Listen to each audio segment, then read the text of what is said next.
Assalamualaikum warahmatullahi wabarakatuh. Kembali lagi dengan saya. Di sini saya akan menjelaskan mengenai angkatan pujangga baru, yaitu menganalisis novel berjudul Kalau Tak Untung, karya Saryamin Ismail dan berdasarkan unsur intrinsik.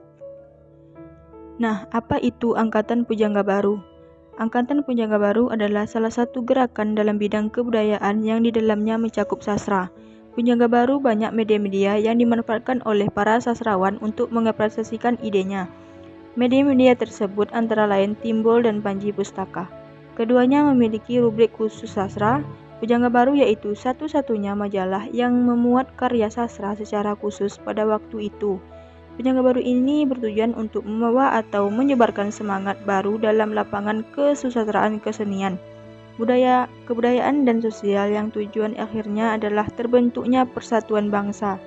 Hal ini nampak pada semboyan pujangga baru yang beberapa kali mengalami perubahan. Selanjutnya, saya akan membedah novel Kalau Tak Untung karya Saryamin Ismail. Siapa itu Saryamin Ismail? Nah, mari kita bahas.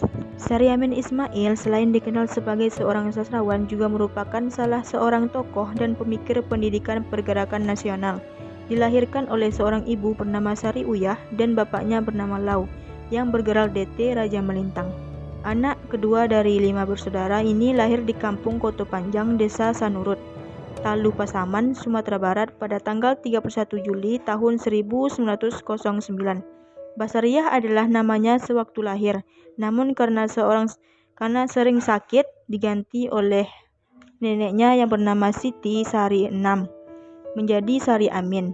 Waktu SD ia menulis namanya dengan 2 kata tersebut.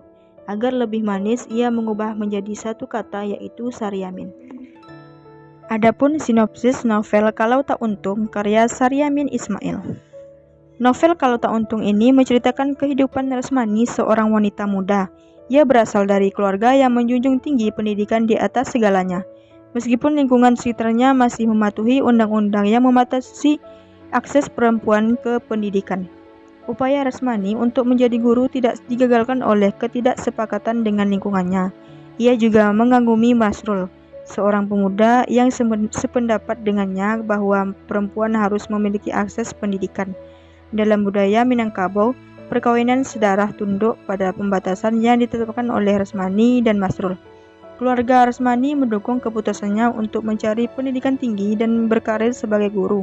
Sementara keluarga lain mengabaikan pendidikan dan menikahkan anak perempuan mereka saat mereka masih muda. Unsur intrinsik novel Kalau Tak Untung karya Saryamin Ismail. Yang pertama itu tema. Tema dalam novel Kalau Tak Untung ini adalah kasih tak sampai. Dalam novel ini tidak hanya tema tersebut yang merangkai cerita, adapun kasih tak sampai yang dialami tokoh Masrul dan Rasmani karena persoalan adat dan budaya. Yang kedua, latar. Di sini ada latar, yaitu latar tempat, latar waktu, dan latar sosial dan budaya. Yang pertama, latar tempat. Adapun setiap peristiwa-peristiwa yang terjadi dalam novel Kalau Tak Untung karya Saryamin terjadi di beberapa tempat, yaitu di Painan, tempat Masrul merantau untuk sebuah pekerjaan. Yang kedua, latar waktu. Latar waktu dalam novel Kalau Tak Untung ini yaitu pada pagi hari, petang, dan malam, digambarkan secara jelas. Ketiga, latar sosial dan budaya. Terdapat dalam novel Kalau Tak Untung secara jelas menggambarkan kondisi sosial dan budaya masyarakat pada waktu itu. Selanjutnya, tokoh dan penokohan. Tokoh yang pertama yaitu Masrul. Masrul adalah tokoh yang dimulai dengan perwatakan yang baik, namun di tengah perjalanan kehidupannya banyak cobaan yang ia alami. Kebimbangan adalah hal cinta menjadi salah satu cobaan berat bagi dirinya. Tokoh kedua, Rasmani. Rasmani adalah sahabat, saudara, serta menjadi kekasih Masrul. Ia adalah tokoh yang memiliki sifat manja kepada orang tuanya, manja dalam hal hati dan badan sehingga hatinya selalu terjaga agar tidak mudah tersinggung dan sabar serta setia menjalani hidupnya. Ketiga, Ibu Rasmani atau biasa disebut Etek Jaura adalah tokoh yang peduli kepada kependidikan anaknya dan peduli terhadap perasaan anak-anaknya.